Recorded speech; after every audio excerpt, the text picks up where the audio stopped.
சு கிருஷ்ணன் செட்டியார் அவர்கள் சார்பாகவும் பில்டிங் கான்ட்ராக்டராக பணிபுரிந்து வரக்கூடிய அருமை மாமா முத்து செட்டியார் அவர்கள் சார்பாகவும் 7வது வார்டு மெம்பராக பணிபுரிந்து வரக்கூடிய சின்ன கேஸ் இருக்கு அவளை கூட்டி போணும் மாமா பாலசுப்ரமணியன் செட்டியார் அவர்களுடைய சார்பாகவும் பாடும் கட்சி தொண்டர்ல அதான கேக்க கட்சி தொண்டர்ல அதான் கூட்டி போணும் சின்ன கேஸ் இருக்கு அம்பையில அதான் கேக்க முதல்ல கேஸ் இருக்கு இல்லையோ உங்க மேல கேஸ் போட்டு உள்ள தூக்கி போடணும் என்னேவா ஆமா நடக்குமா பரமாசிகரல்ல ஏன் நடக்காது அதான் கால் உள்ளல நடக்கும் இங்க நடக்காது அதானே அதனால் 200 ரூபாயை கொண்டு வந்து 200 லட்சமாகவே அள்ளி தந்து பரிசளித்துள்ளார்கள் அவர்களுடைய வழிவழி வம்சங்கள் உற்றார் பெற்றார் உறவினர்கள் எல்லாம் பெண் எடுத்த இடம் பெண் கொடுத்த இடம் பெண் எடுக்க போற இடம் பெண் கொடுக்க போற இடம் சொந்த பந்தங்கள் எல்லாம் என் செக்கடி சுடலை மாட சுவாமி பேச்சியம்மன் அருளால உச்சினி மாகாளி அம்மாளுடைய கிருபையால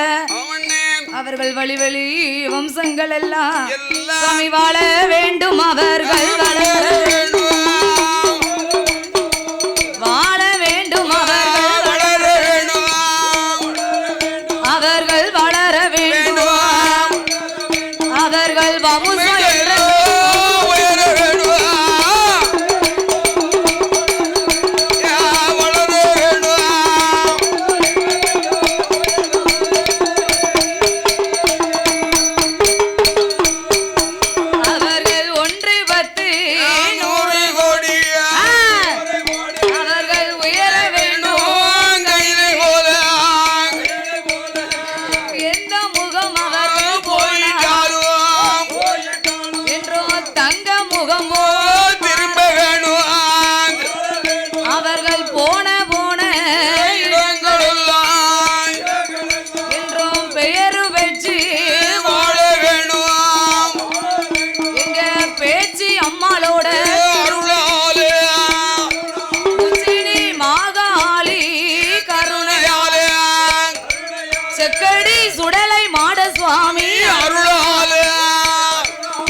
வல்லரக்கனானவன் ஆண்டவனை தவம் இருந்து வருகின்ற போது கைலாசமே கிடுகிடு கிடுகிடு நடுங்குது பாருங்க பார்த்தார் ஆண்டவனாகிய சிவபெருமாள் கைலாசமே நடுங்கும் அளவுக்கு யார் தவம் இருந்து வாரா என்ற ஆண்டவனாகிய சிவபெருமாள் ஞானத்தால் அறிந்து பார்க்க வல்லரக்கனானவன் இமயமலை பர்வதத்திலே 12 வருட காலம் தவம் இருந்து வருவதை ஆண்டவன் ஞானத்தால் அறிந்தார்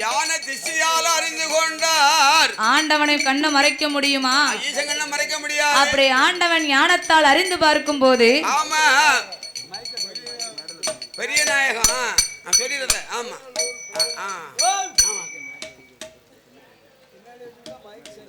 வராது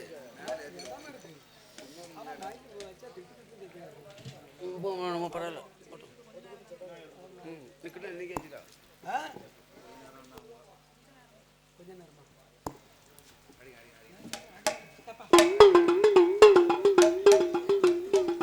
அன்னாருக்கு அப்புறமாக அன்னாருக்கு அப்புறமாக பாடும் நாமளுக்கு பரிசளிக்க வேண்டும் என்று மீண்டும் நாமளுக்கு பரிசத்துள்ள செல்ல ஸ்ரீமான்கள் கடையநல்லூரிலே வாசகம் செய்து வரக்கூடிய அன்பும் பாசத்திற்குரிய என் அருமை மாமா பெரிய நாயகம் அவர்களுடைய சார்பாக பாடும் நம் மருமகளுக்கு 50 ரூபாயை கொண்டு வந்து 50 லட்சமாகவே அள்ளி தந்துள்ளார்கள். அருமை மாமா பெரிய நாயகம் அவர்களுடைய சார்பாக 50 ரூபாயை கொண்டு வந்து 50 லட்சமாகவே அள்ளி தந்துள்ளார்கள். அவர்களுடைய வழிவழி வம்சங்கள் எல்லாம் ஐயா வாழ வேண்டும், அவர்கள் வளர அவர்கள் வம்சம் என்றென்றைக்கும் உயர அவர்கள் 1 10 100 கோடியான் என்றும் உயர வேண்டும். கையிலே போல அவர்கள் செய்யும் நல்ல தொழில்கள் எல்லாம் என்றும் சிறப்பு பெற்று வாழ வேணும் அவர்கள் ஆள் போல இளைஞர்களுக்கு என்றும் அருகது போல் வேர்களுண்டியான் என்றும் மூங்கில் போல பண்ண கட்டியான் ஐயா பண்ண கட்டி என்றும் முதியாமே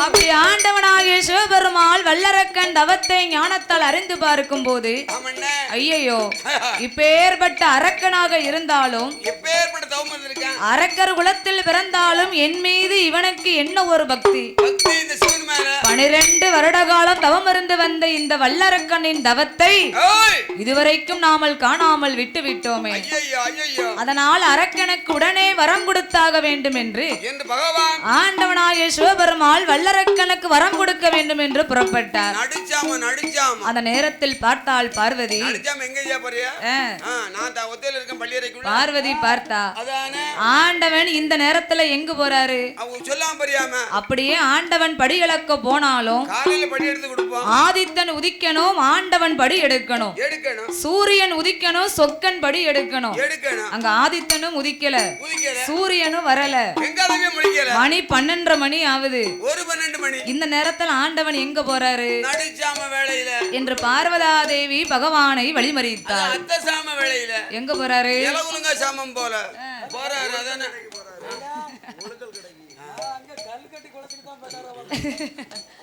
போவாரு காலையில 5 மணிக்கு போவாரு 12:30க்கு போனாருன்னா என்ன ஆகும் வேட்டைக்கு போறாரு அப்படி ஆண்டவனாகிய சிவபெருமாள் பூலோகம் கிளம்பும் போது பார்வதா தேவி வழிமறித்தாள் ஆண்டவா இந்த நேரத்துல நீங்க எங்க போறீங்க மணி என்ன ஆகுது 12:30 மணி ஆகுது இந்த நடுச்சாம வேளையில நாதன் நீங்கள் எங்க போறீங்க எங்க ஏன்னு சொல்லாம போறியா எங்க போறீங்க அம்மா பார்வதி என் மீது உனக்கு சந்தேகமே வேண்டாம் நான் எங்க போறோம் தானே உனக்கு தெரியணும் ஆமா பகவானே இங்க வா அங்க பாத்தியா என்ன இமயமலை பர்வதத்தில் வல்லரக்கனானவன் என்னை எண்ணி தவம் இருந்து வாரான் ஆடாத கைலாசம் அசைது ஆடுது அவன் தவம் சாதாரண தவம் இல்ல 12 வருட காலம் ஒரே இடத்துல இருந்து தவம் இருந்து வாரான் அது உண்ணாமல் உறங்காமல் உடையன் புகழை மறக்காமல் அப்ப அவனுடைய தவத்திற்கு தகுந்தபடியாக வரம் கொடுப்பது இந்த உடையவனின் கடமை அல்லவா உண்மைதான் அதனால் நான் வரம் கொடுக்க போகின்றேன் அம்மா அம்மா பார்வதி ஆண்டவா நீங்க சொல்வதெல்லாம் சரிதான் உண்மைதான் அரக்கனுக்கு வரம் கொடுப்பது நியாயமானதுதான் உண்மைதான் அதற்கு இதுவா நேரம் நடுச்சாமம் காலையில போயிருக்கலாம் மத்தியானம் போயிருக்கலாம் இல்ல சாயந்தரமாவது போயிருக்கலாம் அப்படி இல்லையா உங்கள் மூத்த மகன் கணபதி இருக்கின்றார் அவரிடமாவது ஒரு வார்த்தை சொல்லி இருக்கலாம் அதுவும் இல்லையா இளைய மகன் வடி வேலவன் இருக்காரு அவர்கிட்டயாவது ஒரு வார்த்தை சொல்லி இருக்கலாம் ஆண்டவா உங்களுக்கு எனக்கு 1000 இருக்கும் அங்க வேண்டாம் கணவன் மனைவிக்குள்ள சண்டை இருக்கத்தான் செய்யும் நடிச்சாமல அவங்க உசுப்படாது ஒரு செவரை பாத்துக்கிட்டாவது நான் போயிட்டு வரோம்னு சொல்லி இருக்கலாம் ஆமா அம்மா பார்வதி போயிட்டு வரோம்னு சொன்ன கால அப்பமே 2 காலையும் கட்டுதாட ஆனா அத 2 காலையும் மறிக்காத சொன்னா விட மாட்டேன் யாருக்கிட்டையும் நீங்க சொல்லாம போனதுனால சொல்லாம போதா நல்ல பிள்ளை கிடையாது உங்க மேல எனக்கு நம்பிக்கை கிடையாது நீ நம்பிக்கை கேட்டவா அப்படி அரக்கனுக்கு நீங்க வரம் கொடுக்க வேணும்னா கண்ணன் தங்கச்சி உனக்கு கள்ள புத்தி இருக்கத்தான் செய்யும் நம்பிக்கை கெட்டவனா கண்ணன் இருக்காரே கண்ணன் தங்கச்சி நீங்க நடந்துக்கிறது அப்படித்தானே இருக்கு அதானே நியாயமா இருந்தா நம்புவாங்க நான் நியாயமா நியாயம் தவறு இருந்தா யாரு நம்புவா உனக்கு பெண் புத்தி பின் புத்தி உன் மேல சந்தேகம் தான் வருது ஆமா ஆடருக்கு கண்ணனுக்கு ஆகி போட கட்டிக்காரி ஆமா அதனால் ஆண்டவா அப்படி அரக்கனுக்கு நீங்க வரம் கொடுக்க வேண்டும் என்றால் இந்த கைலாசத்தில் இருக்கக்கூடிய உங்கள் ஏவல் பிள்ளை நந்தி பகவானை வரவழைத்து அவரை பூலோகம் அனுப்பி வல்லரக்கனை கைலேங்கிரைக்கு அழைத்து வர சொல்லுங்கள். வல்லரக்கனும் கைலாசம் வந்தது மாதிரி ஆச்சு, நீங்களும் வரம் கொடுத்தது மாதிரி ஆச்சு என்று பார்வதா தேவி பகவானை அழைத்து சொன்ன போது ஆண்டவனாகிய சிவபெருமாள் அப்படியே ஆகட்டும் என்று அங்க நந்தி தேவனை ஆண்டவன் அழைக்கும் போது ஆண்டவன் கூப்பிடும் குரலோசையை காதிலே கேட்டு எப்படி எப்படி நந்தி தேவன் வேகமாக ஓடோடி வருகின்றார். அப்படியே ஆண்டவன் முன்னாலே அடிபணிந்து நமஸ்கரித்தார். ஆண்டவா பரமேஸ்வரா, என்னை அழைத்த விவரம் என்ன? எப்பா நந்தி தேவா, இன்னைக்கு எனக்கு நீ ஒரு உபகாரம் செய்யணும். உடனே நீ பூலோகம் சென்று இமயமலை பர்வதத்தில் வல்லரக்கனானவன் தவம் இருந்து வாரான். அவனை சென்று நீ கைலேயங்கரைக்கு அழைத்து வர வேண்டும். ஆண்டவா, நீங்க சொல்வதெல்லாம் சரிதான். நானோ கைலாச பிறவி, அரக்கனோ பூலோக பிறவி. கைலாசத்துக்கு வரணும்னா லாரி வண்டி மோட்டார் எல்லாம் வராது, பாத்துக்கிடுங்க. அப்புறம் எப்படி வரணும்? உங்க அருள் இருக்கணும், பகவானுடைய அருள் இருக்கணும். கைலாசத்துக்கு போனோம்னா என்ன செய்யணும்? வழி சொல்லுதான். நாளே நாள் தூக்க மாத்திர, அதுவும் இல்லையா ஒரு முளை கயிறு, அதுவும் இல்லையா ரயில்வே தண்டவாளம், அதுவும் வரலையா கொல்ல பைபாஸ்ல நேரா வெள்ளக்கோட்ல போய் நில்லுங்க கைலாசம். ஏன் உங்க படிலா கிணத்துல தள்ள அப்படின்னு நான் சொல்லல. இவர் பேச்ச கேட்டோன்னு வைங்க, வீடு நல்லா உருப்பிடும். இவர் பேச்ச கேட்டா கைத போட்டு தொங்கிடலாம். ஆமா, கைலாசத்துக்கு போகணும்னா பகவான் அருள் இருக்கணும். கைலாசத்துக்கு போனோம்னா மருந்த தின்னாலும் எதை குடிச்சாலும் நாட்டினாலும் அங்க ஆஸ்பத்திரி காப்பாத்திடுவாங்க. வழியே இல்லாம அழைக்கணும், பகவான் அழைக்கணும். ஓஹோ, அதானா பகவான் அழைக்கிறதுக்கு முன்னக்கூட்டி எங்க துள்ளிக்கிட்டு இருக்கீல. போனா போகுது, நாளைக்கு வர வருதுல. ஆண்டவா, நானோ கைலாச பிறவி. கைலாசத்துல இருந்து நான் பூலோகம் போயிருவேன், பூலோகத்துல இருந்து பறந்து இங்க வந்துருவேன். ஆனா அரக்கன் என் கூட எப்படி வர முடியும்? எப்பா நந்தி தேவா, நீ அதற்கெல்லாம் அஞ்ச வேண்டாம், அலைய வேண்டாம். இதோ இந்த 2 குளிகையை வாங்கிக்கோ. குளிகை குளுக்கையெல்லாம் இப்ப யார் வீட்டுல இருக்கு? அதெல்லாம் மலை ஏறி போச்சு. இப்ப யார் வீட்லயும் குளுக்கையே கிடையாது.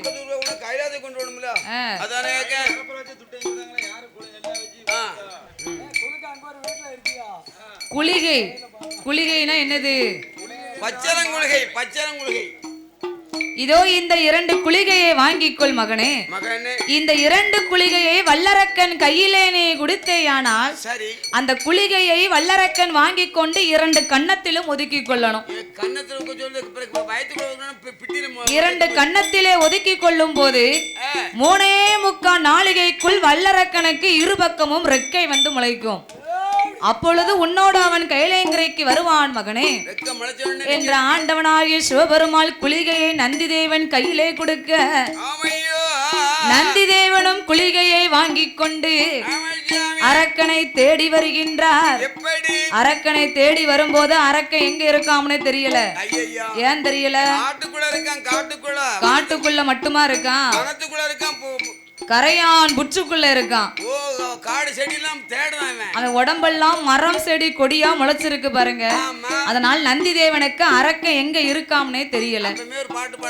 அரக்கனை காணாமல் நந்தி தேவனானவர் ஆண்டவனிடத்தில் குளிகையை வாங்கி கொண்டு அரக்கனை தேடி எப்படி வருகின்றார்?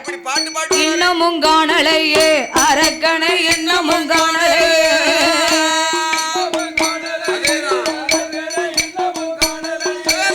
நான் எப்போ காண்பேனோ அரக்கனை, எப்போ காண்பேனோ.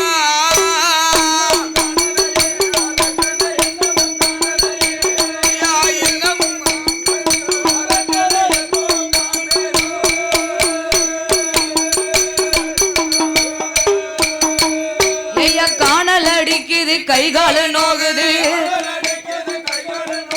வேணல் அடிக்குது, வெந்தனல் ஆகுது. நான் எப்போ காண்பேனோ அரக்கனை, எப்போ காண்பேனோ. இன்னமும் காணலையே அரக்கனை, இன்னமும் காணலையே.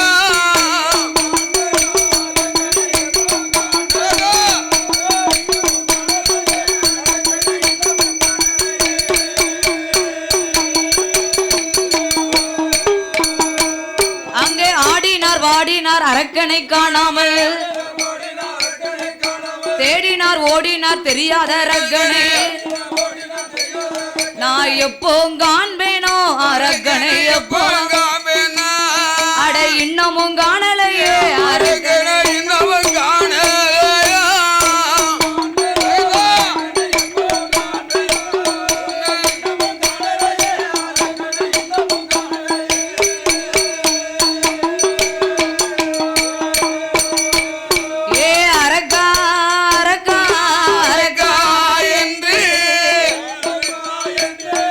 அரக்கா என்று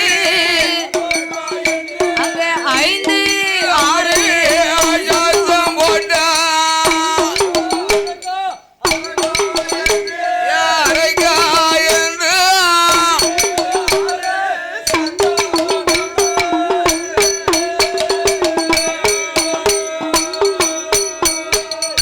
என் மகனே வல்லரக்கா நீ இருந்த தவம் போதுமாடா ஈசன் உன்னை அழைத்தாரடா நீ செய்த தவம் போதுமாடா செய்த தவம் போதுமாடா அந்த சிவனார் உன்னை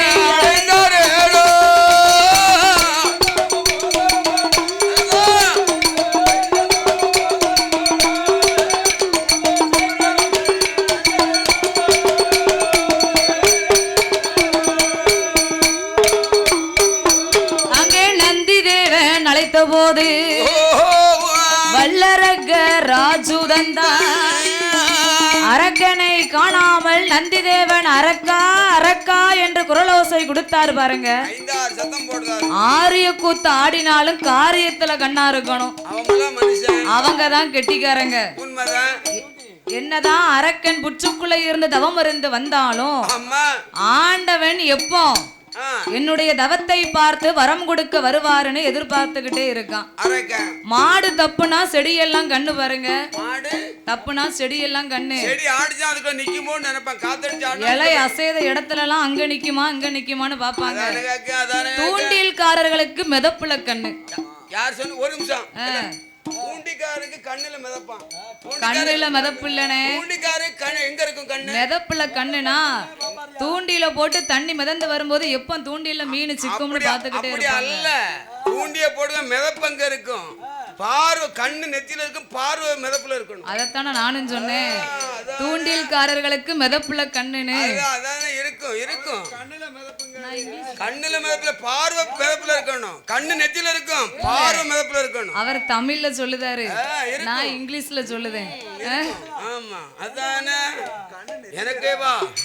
கண்ணு கொஞ்சம் மாலை கண்ணா இருக்கும். இல்ல சொல்ல கண்ணு அதானே இருக்கும். சொல்ல அதே போன்று ஆரிய கூத்து ஆடினாலும் காரியத்துல கண்ணா இருக்கணும் பாருங்க. அதானே நந்தி தேவன் அரக்கா அரக்கான்னு குரல் ஓசை கொடுத்த உடனே சரி பார்த்தான் அரக்கன். பகவான் ஆண்டவன் தான் எனக்கு வரம் கொடுக்க வந்து விட்டாரோ. 12 நம்மள அரக்கா அரக்கான்னு அழகா கூப்பிடுதாரு. நாடு காட்டுக்குள்ள என்ற அசுரனாகப்பட்ட வல்லரக்கராஜுதனானவன் ஆண்டவன் தான் நமக்கு வரம் கொடுக்க வந்து விட்டாரோ என்று எண்ணி அவன் எப்படி வருகின்றான் தெரியுமா? அங்கே அசுரனான வல்லரக்கன்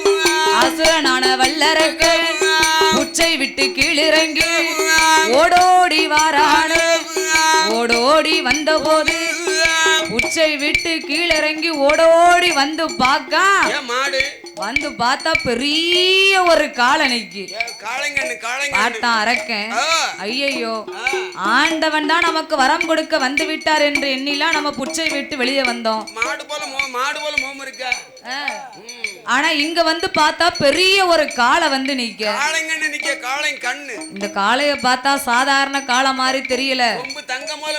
கொம்பு 2 தங்கமா மின்னுது. கால் குழம்பு 8 வெள்ளியா ஜொலிக்கி. நெத்தி சுட்டி வெடி வாழ அம்சமா இருக்கு இந்த காளை. அது மட்டுமா, பூலோகத்து காளையா இருந்தா வாய் பேசுமாயா? பேசாது. ஆனா இந்த காளை அரக்கா அரக்கான்னு நம்ம பேரை சொல்லி அழகா கூப்பிடுது. அப்ப இது பூலோகத்து காளையா இருக்காது, இது தெய்வலோகத்து காளையா தான் இருக்க வேண்டும் என்று இந்த காளை யாரு எங்கிருந்து வந்ததே தெரியவில்லை என்று யாரடவா காளைங்கண்ணு எவரடவா இங்கு வந்த மாடு போல வந்தது மணித்தவத்தை கலைத்தோட காளை போல வந்தது கடுந்தவத்தை எந்தவத்தை கலைத்ததா எந்தவத்தை உன்னை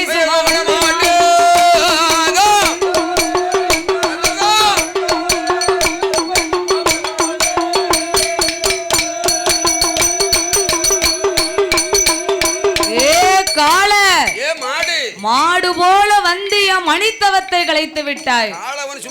காளை போல வந்து என் கடுந்தவத்தை கலைத்து விட்டாய். நான் 12 வருஷம் தவம் இருந்தேன். ஏ காள, ஏய், என் தவத்தை கலைத்த உன்னை ஆ, நான் சும்மாவே விட மாட்டேன். பாத்துக்க இதோ பிடி சாபத்தை. அப்படி ஏ அரக்கா, ஆ, சற்று பொறப்பா. அவசரப்படாத. நீயோ ஆண்டவனை எண்ணி 12 வருட காலம் தவம் இருந்து வந்திருக்க. சரி, நீ சாபம் கொடுத்தையானால் எனக்கு பலிக்கும் மகனே. மதிக்கும். உன் தவத்தை கலைக்க நான் இங்கு வரவில்லை. பகவான் வரச்சே வந்தேன். உனக்கு வரம் கொடுப்பதற்காக, அம்மா, உன்னை அழைப்பதற்காக ஆண்டவன் என்னை இங்கு அனுப்பி வைத்தாரப்பா. அப்பா, ஏ அப்பா, ஆண்டவன் அனுப்பி வைத்தாரா? அப்ப ஆண்டவன் இல்லையோ? அப்படின்னா முதல்ல நீங்க யாரு? நான் அவருக்கு ஏவ பண்ணி நன்றி தேவன். அரக்கா, ஓ, நான் யாரு தெரியுமா? சொன்னாதான் தெரியும். நான் தான் கைலாசத்தில் இருக்கக்கூடிய ஏவல் பிள்ளை. ஓ, யாவும் பிள்ளை. நான் தான் முத பிள்ளை அவருக்கு. பகவானுக்கு நான் தான் ஏவல் பிள்ளை. என் பெயர் நந்தி பகவான். நன்றி நன்றி தேவர். என்னுடைய அனுமதி இருந்தால் மட்டுமே கோயில்ல போய் சாமி நீ ஆண்டவனை பார்த்து வணங்க முடியும். முதப்படி நான் தான் பாத்துக்கோ. இன்னைக்கும் பாருங்க, என்னண்ணே? எந்த ஒரு சிவ ஆலயமா இருந்தாலும் சரி, சிவன் எங்கெல்லாம் இருக்காரோ அவருக்கு முன்னால கண்டிப்பா நந்தி இருக்கும். ஒரு கொடிமரம் நிக்குமே. ஆ. அதானே கேக்க. ஏன் நந்தி இருக்காரு தெரியுமா? ஆ, ஆண்டவனை போய் உள்ள பார்க்கணும்னா ஆ, நேரா போன உடனே பகவானை போய் பார்க்க கூடாது. அவரை தொட்டு கும்பிடணும். முன்னால இருக்கக்கூடிய நந்தி பகவானை வணங்கி விட்டுதான் அந்த கொடிமரத்தையும் தொட்டு கும்பிடணும். அவர்கிட்ட உத்தரவு வாங்கிட்டு அப்புறம் உள்ள போ. அவர் போய் உள்ள சொல்லுவாராம், ஆ, ஐயா அவர் ஆளு உங்களை பார்க்கறதுக்கு இந்த ஊர்ல இருந்து இந்த ஆள் வந்திருக்காரு. சரி, அவருக்கு இந்த பிரச்சனை இருக்கு, ஆமா, நீங்க தீர்த்து வைக்கணும் ஆ, அப்படின்னு அவர் உள்ள போய் சொல்லி பகவான் அனுமதி கொடுத்தால் மட்டுமே நாம உள்ள போகணும். சரி, அவர் வர சொல்லுப்பா. ஆ. வர என்ன தேடி வந்தாங்கல்ல. அதுக்காண்டி ஆ, கோயில போய் நந்தி தேவனை வணங்கிட்டு ஆ, பகவான் எப்போ அனுமதி கொடுப்பாருன்னு போய் நிக்க கூடாது. சரி, நந்தி தேவனை வணங்கி விட்டு அதற்கப்புறமாக பகவானை போய் பார்க்கணுமா. நாளைக்கு அப்படிதான் செய்யணும். ஆமா அதானே இருக்குல்ல. நன்றி ஈஸ்வரன். ஆமா, ஈஸ்வரப்பட்ட யாருக்கெல்லாம்? யாருக்கெல்லாம் என்ன? அதாவது ஆ, ஆண்டவன் ஆ, ஆதியிலே 5 பேருக்கு ஈஸ்வர பட்டத்தை கொடுத்தார். சொல்லுங்க. அதிலே இந்த நந்திக்கும் ஈஸ்வர பட்டத்தை கொடுத்தார். 5 பேருக்கு யாருக்கெல்லாம்? 5 பேருக்கு யாருக்கெல்லாம் தெரியுமா? சரி, அகத்தீஸ்வரர், 1 புலத்தீஸ்வரர், 2 நந்தி ஈஸ்வரர், 3 ராவண ஈஸ்வரன், 3 சனி ஈஸ்வரர். 5. ஆ, ஈஸ்வரப்பட்டா இருக்கு. என்ன ஈஸ்வரர்? கோடீஸ்வரன். எனக்கு அது நீங்களா வச்சுக்கிட்ட பேரு. ஆண்டவன் உங்களுக்கு கோடீஸ்வரம்னு பேர் கொடுத்தாரு. ஆ, அதாவது நந்திக்கு வந்து ஈஸ்வரப்பட்டா எப்படி வந்திருக்கு? ஆ, தட்சிணாமூர்த்தியாக ஆமா, திசையை நோக்கி நோக்கி. பகவான் சிலது காலம் அங்க வந்து இருந்திருக்காரு. சரி, கள்ளத்து மரத்துல தவம் இருந்திருக்காரு. ஆமா, அப்படி இருக்கக்கூடிய காலத்துல சிலது காலம் இவர் ஈஸ்வர பட்டம் கொடுத்து. அங்க இருந்திருக்காரு கைலாசத்துல. அதானே அதானே. நந்தி ஈஸ்வரன். அதனால் என்னுடைய பெயர் நந்தி ஈஸ்வரன். சரி, என்னுடைய அனுமதி இருந்தால் மட்டுமே நீ ஆண்டவனை பார்க்க முடியும் என்று சொல்ல, சொல்ல. ஐயா நந்தி தேவா, ஓய், நீங்கள் தான் நந்தி பகவான் என்று அறியாமல் உங்களை நான் வாய்க்கு வந்தபடியெல்லாம் பேசிட்டு என்ன எதை செஞ்சாலும் மன்னிச்சு நான் சாமி. என்னை மன்னிச்சிருங்க என்று ஆ, வல்லரக்கனானவன் அடிபணிந்து மன்னிப்பு கேட்க, ஆமா, எப்ப அரக்கா ஓய், அதெல்லாம் சரிதான் இருக்கட்டும், இருக்கட்டும். நீ ஆண்டவனை போய் ஆ, பார்த்து வர வாங்கணும்னு சொன்னல, ஆமா, அதனால உடனே நாம கிளம்பணும். சரி. அதனால என் கூட நீ வான்னு சொல்லும் போது பார்த்தான் அரக்கன், என்ன? ஐயா நந்தி தேவா, என்ன? நீங்கள் சொல்வதெல்லாம் சரிதான். உண்மைதான். நீங்களோ கைலாச பிறவி, ஆ, நானோ பூலோக பிறவி. சரி, நான் எப்படியோ உங்க கூட வர முடியும்? ஆமா, அரக்கா